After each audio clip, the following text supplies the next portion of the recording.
Hi everybody, Bearded Rogue here, and today I wanted to actually talk about Board Game Design Lab. I'm wearing one of their t-shirts, their Eat, Sleep, Playtest, Repeat, in my signature purple. I don't know if they chose to make purple one of the colors just because of me, but I'm very glad that they did because it works really well for me, and the ethos is definitely one that I can get behind. The Board Game Design Lab was a podcast that invited me to be on it, and on that podcast I talked about conventions that are primarily design conventions, like Unpub and Protospiel and various things like that, and what you should have on hand, what you should bring, all of that good stuff. I'll go ahead and link to the episode in this video because I talk for quite some time about it, so I don't want to rehash all of that. But I just wanted to talk about podcasts in general, Board Game Design Lab, the Game Designers of North Carolina, let's see what else. I know that there are some other ludology, there are other design podcasts. I know I'm missing some that I listen to regularly, and it's going to kill me when I'm done recording this. Hopefully I can look them all up and link them below. But as somebody who's on a podcast with an audience that's specifically game designers, there's a ton of other game design podcasts that I listen to. I created a podcast that was in a market that I felt was being underserved. Now I think we're starting to get enough different perspectives and enough people weighing in and enough awesomeness that the design market is actually kind of being taken care of from a podcast perspective. Not that I don't think that there are additional viewpoints or perspectives that could show up, but when we started our podcast nearly 3 years ago, 2 years ago, we're about to finish year 2, so we're about to start year 3. So when we started our podcast 2 years ago, there really wasn't a lot out there. I think some of the other podcasts had also just started around that time. I could be wrong. Some of them may be older than that. But we wanted, specifically when we just started our podcast, we wanted it to be different. We didn't want to have a podcast where we talked about what we played this past week, spent half an hour reviewing the TV shows that we all watched, all the irrelevant banter. We also specifically decided that we didn't want to deal with reviews and marketing and all of that other stuff, and so we were very specifically going to be design focused, or development focused, or publisher focused. We weren't going to be a review site or anything like that. So we've been asked to do stuff like that in the past. We don't do it. Some of us personally may do it, like I've personally done some reviews, but they're not at all affiliated with Breaking Into Board Games. I know Ian has done some stuff in the past. Gil also has his own company that he has to market and do things like that. But we specifically wanted to stay away from that side of things, the reviewer side of things. And one of the reasons why was the conversation that's kind of been going on with reviewers being paid, and does that mean that their viewpoints aren't objective, and yada yada yada. We didn't want to get wrapped up in any of that because we wanted our focus to be getting into the industry, and specifically game designers, game developers, game publishers, people who wanted those jobs, and people who were interested in how other people in the industry got into those jobs. Because some of our most devout fans are people who are already in the industry. They're just learning about the other people in the industry. Having an interview show is fun like that. And we did a lot of boilerplate questions getting started. Like we asked, you'll notice if you listen to our episodes, we ask similar questions of all of our guests unless they're on for a second time, in which case we kind of throw the format out the window. Well, we're going to be kind of throwing the format out the window in general coming up for year 3. It's like it's not gonna be a surprise or anything, but we want to have more organic conversations.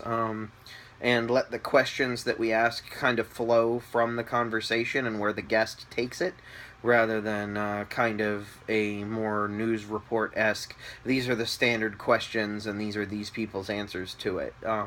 We'll see how it goes. All of us like talking. Gil, Ian, and I, all of us like talking.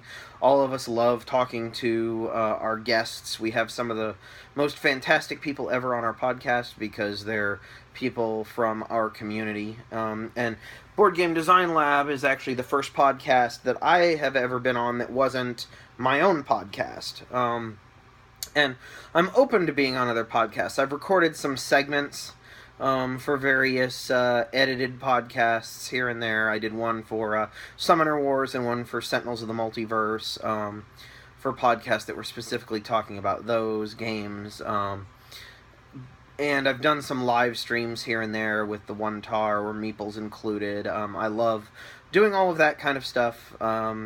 It's a lot of fun. It's not something that I can do all the time due to work and childcare and all of the other things that I do, but it's something I love doing and would love setting up in advance.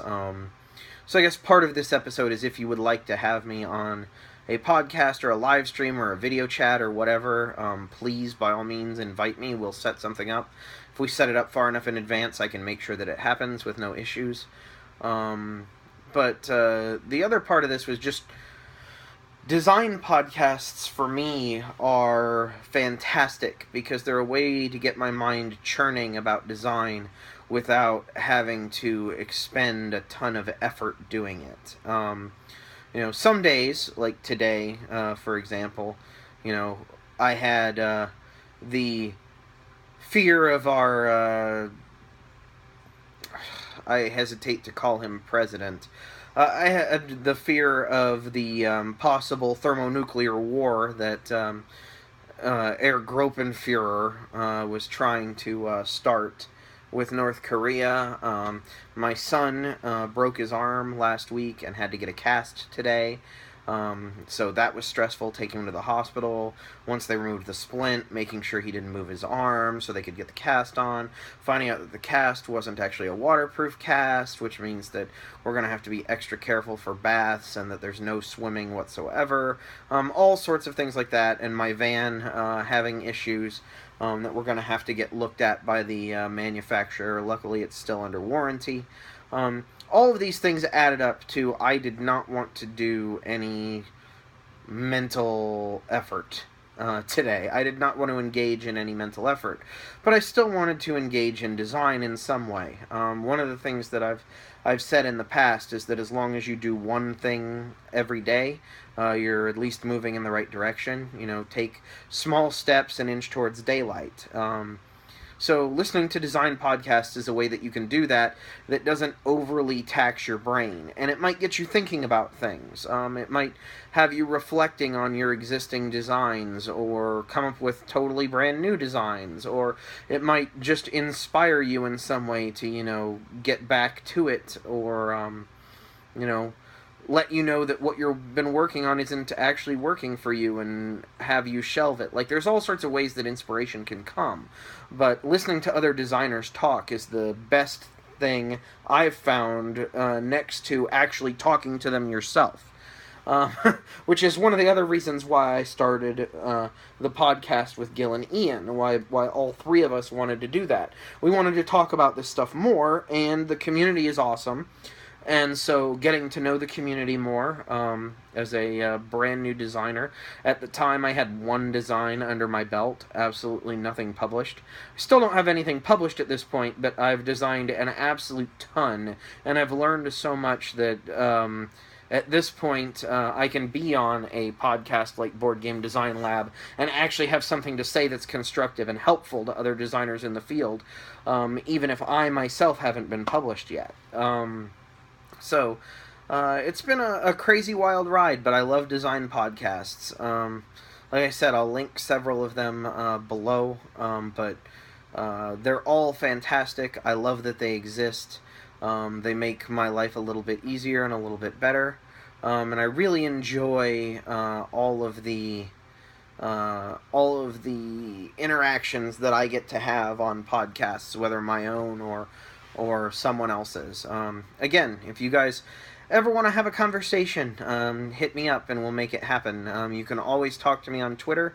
I'm pretty easy to get a hold of and usually respond pretty quickly. Otherwise, just keep making content, guys. I love it. I need it. Design-based content is the best thing that I can have on a day like today, where I really just don't feel like it. So yeah, please keep it coming, and I'll talk to y'all later. Bye.